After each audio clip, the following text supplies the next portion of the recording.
కర్నూలు జిల్లా పాణ్యం నియోజకవర్గానికి అనేక పరిశ్రమలు రావడం ఎంతో సంతోషంగా ఉందని పాణ్యం ఎమ్మెల్యే గౌరు చరితారెడ్డి అన్నారు. సీఎం చంద్రబాబు కృషితో ఉమ్మడి కర్నూలు జిల్లా పారిశ్రామికంగా అభివృద్ధి చెందుతుందని, యువతకు ఉద్యోగ ఉపాధి అవకాశాలు వస్తాయన్నారు. స్కిల్ డెవలప్మెంట్ కోసం రిలయన్స్ ఇండస్ట్రీస్ స్కిల్ సెంటర్ ఏర్పాటు చేయడం మంచి పరిణామమని అన్నారు. ఎన్నికల సమయంలో ఇచ్చిన హామీ మేరకు యువతకు 20 లక్షల ఉద్యోగాలు ఇస్తామంటున్న ఎమ్మెల్యే గౌరు చరితారెడ్డితో మా ప్రతినిధి Shivaraj Kumar face to face.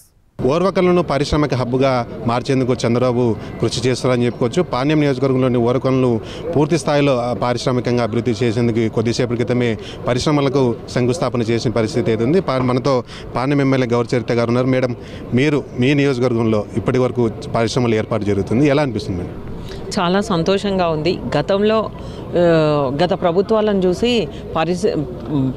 పారిశ్రామికవేత్తలంతా పారిపోయారు. ఏపీకి రామ్ ప్రభో అని పారిపోవడం జరిగింది. కానీ అదే కూటమి ప్రభుత్వం వచ్చిన తర్వాత మన సీఎం గారు విజనరీ లీడరు, ఆయన చూసిన తర్వాతనే ఎన్నో పరిశ్రమలు ఇప్పుడు మనకు ఏపీకి రావడం జరుగుతుంది. ముఖ్యంగా మా పాణ్యం నియోజకవర్గంలో ఓర్వకల్లో ఈ 15 నెలల కాలంలోనే మనకు డ్రోన్ హబ్ అయితేనేమి, అలాగే సెమీ కండక్టర్ అయితేనేమి, అలాగే ఈ ఎన్నో పరిశ్రమలు, అగస్త సోలార్ వద్ద అయితేనేమి, ఇలా ఎన్నో పరిశ్రమలు వచ్చాయి. ఈరోజు కూడా సీఎం గారు వర్చువల్గా ఓర్వకల్లు మండలంలోని ఈరోజు రిలయన్స్ బేవరీజెస్ అయితేనేమి, అలాగే సిగాచి అయితేనేమి, ఆర్పిఎస్ అయితేనేమి, అలాగే ఫ్లైట్ ట్రైనింగ్ సెంటర్ని అయితేనే ఇవన్నీ ఈరోజు వర్చువల్గా ఓపెన్ చేసుకోవడం జరుగుతుంది. అంటే ఈ కూటమి ప్రభుత్వం వచ్చిన తర్వాత ఒకవైపు అభివృద్ధి, మరొక వైపు సంక్షేమంతో దూసుకెళ్ళిపోతూ ఉంది.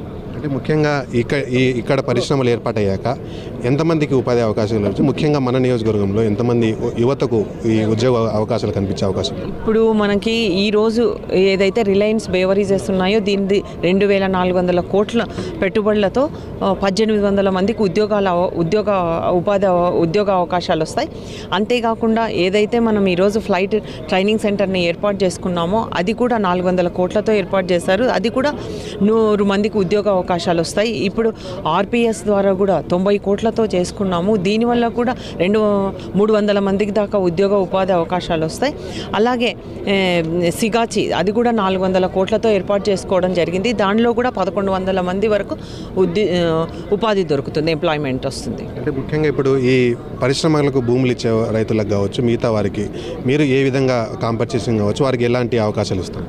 తప్పకుండా భూములు కోల్పోయిన రైతులకందరికీ ఏదైతే వాళ్ళది నష్టపరిహారం ఇచ్చే బాధ్యత మేము తీసుకుంటాము. వారికి ప్రతి ఒక్కరికి ఇవ్వడం జరుగుతుంది. గతంలో మేము ఇక్కడ ఎంఎస్ఎంఈ పార్క్ ఓపెన్ చేయడానికి వచ్చినప్పుడు కూడా కొంతమంది రాలేదని మా దృష్టికి తీసుకొచ్చినప్పుడు వాళ్ళకు కూడా ఇప్పియడం జరిగింది. అలాగే వాళ్ళకు వచ్చాయమ్మా ఈరోజే ఇప్పుడు మీరే చూశారు, మాకు కూడా ఇప్పియండి.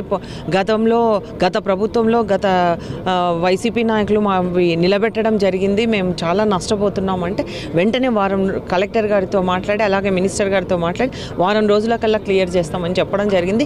ఏ ఒక్క రైతు నష్టపోకూడదు, అలాగే అందరికీ నష్టపరిహారం అందేలాగా చూస్తాము భూములు కోల్పోయిన వాళ్ళకు. అలాగే ఇక్కడ కూడా చదువుకున్న వాళ్ళకు కూడా ఉపాధి అవకాశాల కోసం కృషి చేస్తున్నాం. అంతేకాకుండా ముఖ్యంగా ఇక్కడ ఒక ఓర్వకల్లు మండలంలో ఇన్ని పరిశ్రమలు వస్తున్నాయి కాబట్టి ఒక స్కిల్ డెవలప్మెంట్ సెంటర్ను ఏర్పాటు చేయమని కూడా కోరడం జరిగింది.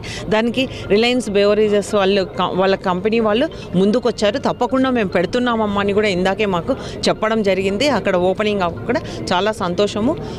తొందరలోనే అది కూడా అవుతుంది. ఈ గవర్నమెంట్ వచ్చిన తర్వాత పరిశ్రమలు తీసుకొని రావడానికి ఇప్పటికే 10 లక్షల కోట్ల పెట్టుబడులు వచ్చాయి. మేము ఆ రోజు ఎన్నికల్లో కూడా హామీ ఇచ్చాము, ఈ 5 ఏళ్లలో 20 లక్షల ఉద్యోగాలు ఇస్తామని. ఆ దిశగానే ప్రభుత్వం పనిచేస్తూ ఉంది. ఇది పరిస్థితి. ముఖ్యంగా ఎన్నికల్లో తాము ఇచ్చిన హామీ మేరకు పరిశ్రమలు ఏర్పాటు చేస్తున్నామని, రానున్న రోజుల్లో ఉద్యోగ అవకాశాలు కర్నూలు జిల్లా యువతకు లభించే అవకాశం ఉందని చెప్పి పాణ్యం ఎమ్మెల్యే గౌరు చరితారెడ్డి చెప్తున్న పరిస్థితి. కర్నూలు నుంచి శివరాజ్ కుమార్, ప్రైమ్ 9 న్యూస్.